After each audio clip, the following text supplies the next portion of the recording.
Assalamualaikum warahmatullahi wabarakatuh. Pada kesempatan kali ini, saya akan menjelaskan sedikit mengenai beberapa pertanyaan dari mata kuliah Business Intelligence. Yang pertama, saya akan menjelaskan apa yang dimaksud dengan Business Intelligence dan berikan contoh aplikasinya. Pada perusahaan, Business Intelligence adalah proses yang dilakukan oleh divisi khusus untuk menentukan kebijakan perusahaan hingga teknik bisnis yang efektif. Contoh penerapan Business Intelligence dalam perusahaan yaitu tren makanan ringan saat bulan Ramadan. Ada beberapa aplikasi Business Intelligence. Data murni yang didapatkan oleh tim Business Intelligence masih perlu diolah menggunakan aplikasi Business Intelligence menjadi format yang lebih mudah dipahami oleh divisi lainnya. Di internet sendiri sudah banyak tersedia pilihan software yang bisa digunakan. 4 aplikasi Business Intelligence software yang digunakan antara lain. Yang pertama ada Google Data Studio, yang merupakan layanan gratis yang bisa digunakan untuk menampilkan hasil olah data. Aplikasi Business Intelligence ini bisa berintegrasi dengan produk-produk Google lainnya, sehingga akan memudahkan proses pengerjaan. Sistem BI pada Google Data Studio ini terbilang lengkap dan mudah untuk digunakan, bahkan bagi BI pemula. Yang kedua ada Domo. Domo ini merupakan salah satu software yang terkenal dari aplikasi Business Intelligence. Aplikasi ini banyak dipilih karena fitur-fiturnya dan kemudahan akses yang dimilikinya. Software ini dapat memudahkan pengolahan data menjadi dashboard yang menarik sehingga lebih mudah dipahami. Yang ketiga ada Tableau Software Business Intelligence, yang merupakan aplikasi yang unggul dalam tampilan dashboard yang dapat disusun secara interaktif. Data yang Anda olah akan ditampilkan ke dalam berbagai jenis view. Umumnya, software ini digunakan untuk data yang membutuhkan implementasi dan kepentingan user sebagai prioritas pertamanya. Yang keempat ada aplikasi Power BI. Aplikasi ini merupakan software milik Microsoft yang dikhususkan untuk memudahkan pengguna untuk mengolah dan menampilkan data dalam bentuk grafik. Software ini memiliki 3 jenis konsep yang digunakan untuk mengoptimalkan pekerjaan, yaitu dashboard, report, dan dataset. Setiap fitur yang ditawarkan memiliki kelebihannya masing-masing. Selanjutnya, saya akan menjelaskan tentang langkah-langkah dalam menggunakan aplikasi Power BI. Di sini ada beberapa langkah. Yang pertama, kita menyiapkan alamat Power BI Desktop terlebih dahulu. Yang kedua, meluncurkan data dan konfigurasi file Power BI Desktop template baru. Yang ketiga, yaitu menentukan URL data first. Yang keempat, menentukan URL project web. Dan yang kelima, Power BI akan menyambung ke data Anda.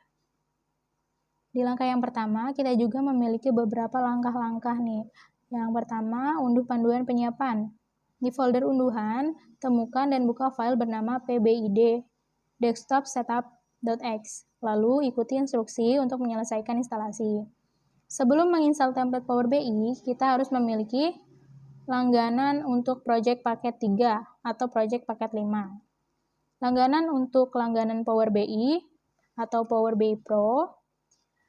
Nah, ketika semua hal tersebut sudah ada, masuk ke project Power BI. Buka project folder web, lalu pilih masuk ke file. Untuk laporan konsolidasi, pilih laporan konsolidasi. Dari folder unduhan, buka file, lalu ikuti instruksi untuk menyelesaikan penginstalan. Untuk laporan project online, pilih project online, lalu pilih unduh dari folder unduhan. Buka file, lalu ikuti instruksi untuk menyelesaikan penginstalan. Untuk paket project untuk web laporan, pilih project untuk web, lalu pilih unduh dari folder unduhan, buka file, lalu ikuti instruksi untuk menyelesaikan penginstalan. Di langkah yang kedua, dalam meluncurkan dan konfigurasi file Power, ini juga ada beberapa langkah. Yang pertama, pilih file project Power BI. Setelah itu, pada layar masukkan parameter.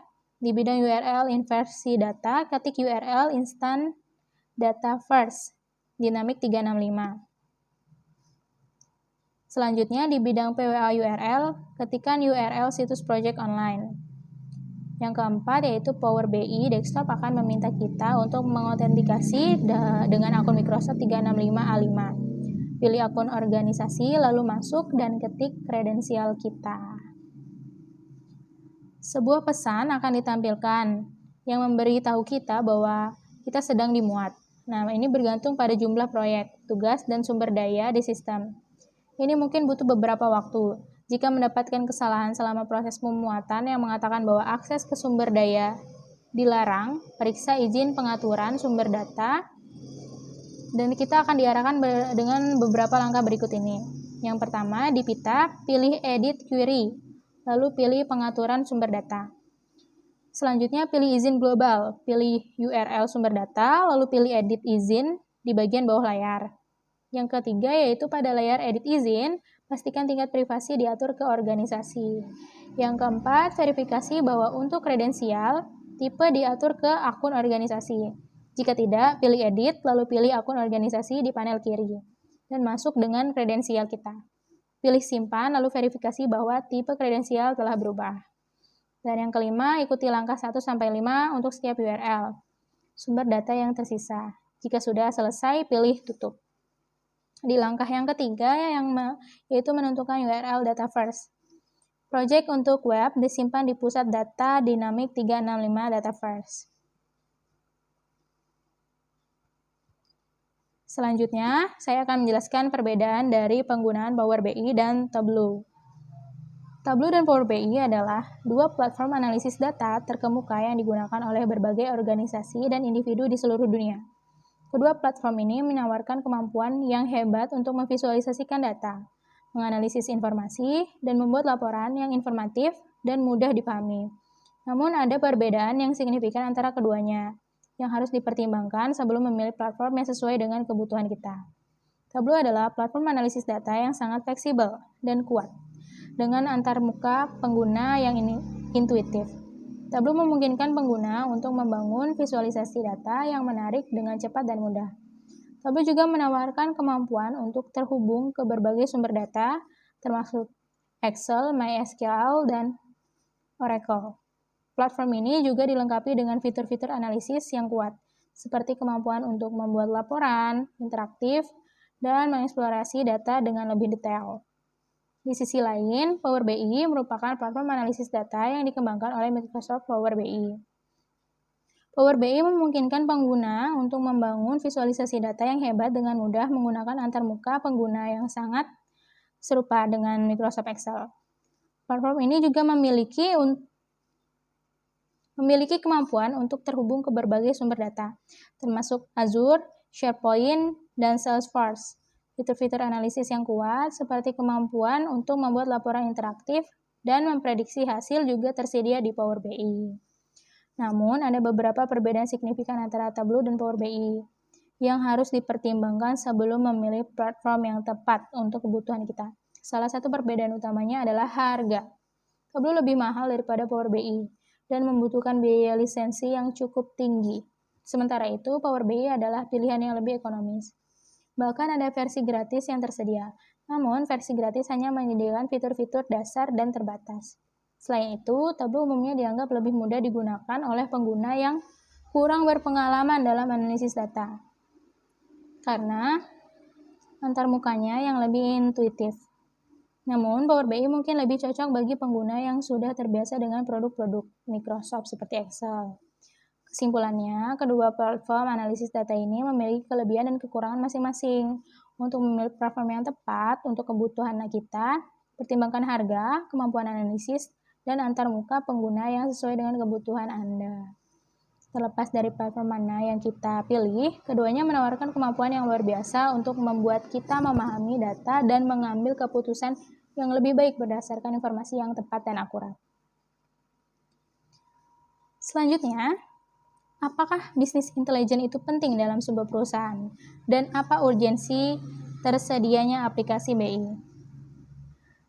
Business Intelligence merupakan sekumpulan teknik dan alat yang digunakan untuk mentransformasi data mentah menjadi sebuah informasi yang dapat berguna dalam proses pengambilan keputusan bisnis. Business Intelligence mengkombinasikan analisis bisnis, data mining, visualisasi data, alat, dan infrastruktur data, serta aplikasi untuk membantu perusahaan membuat lebih banyak keputusan berdasarkan data. Business Intelligence dapat membantu perusahaan untuk membuat keputusan manajemen yang lebih baik berdasarkan data pada saat ini atau data pada periode Lalu, dalam konteks bisnisnya, seorang analisis dapat memanfaatkan bisnis intelligence untuk memberikan kinerja dan tolak ukur pesaing untuk membuat perusahaan berjalan lebih lancar dan lebih efisien. Analisis juga dapat lebih mudah melihat tren pasar untuk meningkatkan penjualan atau pendapatan perusahaan. Berikut adalah beberapa peran dalam bisnis intelligence bagi perusahaan. Yang pertama yaitu mengidentifikasi cara untuk meningkatkan profit, menganalisis perilaku konsumen, membandingkan data dengan pesaing, track performance atau melacak kinerja, mengoptimasi proses operasional perusahaan, memprediksi kesuksesan perusahaan, melihat tren pasar, dan menentukan isu-isu atau masalah. Selanjutnya, saya akan menjelaskan tentang langkah-langkah dalam menggunakan Tableau. Yang pertama, periksa data. 4 langkah visualisasi data dengan Tableau. Yang pertama adalah periksa data. Ketika membuka Tableau, kita akan menemukan beberapa pilihan sumber data seperti Excel, Notepad, Access, JSON, dan masih banyak lagi. Yang kedua, drag data ke dalam sheet. Klik sheet 1, lalu drag data yang ada di dimensions dan measures ke dalam rows dan columns. Sama dengan Excel, Anda pun bisa menambahkan beberapa sheet ke dalam Tableau. Misalnya sheet 1 diisi dengan peta, sheet 2 grafik batang, sheet 3 grafik garis, dan lainnya. Yang ketiga, gabungkan data ke dalam dashboard. Kalau semua sheet sudah fix semua, klik menu dashboard yang ada di dekat sheet. Lalu masukkan data di semua sheet. Dan jangan ragu untuk explore fitur-fitur dalam Tableau karena kita bukan hanya bisa membuat data yang plain saja, tapi masih banyak fitur-fiturnya seperti mengganti jenis font, warna, dan masih banyak lagi. Yang keempat yaitu fokuskan data tertentu di stories. Dashboard data memungkinkan Anda memasukkan beberapa data ke dalam satu tampilan. Namun bagaimana jika ingin membahas salah satu data lebih lanjut? Kita bisa memanfaatkan fitur stories sehingga pembahasan tentang data tersebut lebih detail. Mungkin itu saja penjelasan dari saya, kurang dan lebihnya saya mohon maaf. Terima kasih dan wassalamualaikum warahmatullahi wabarakatuh.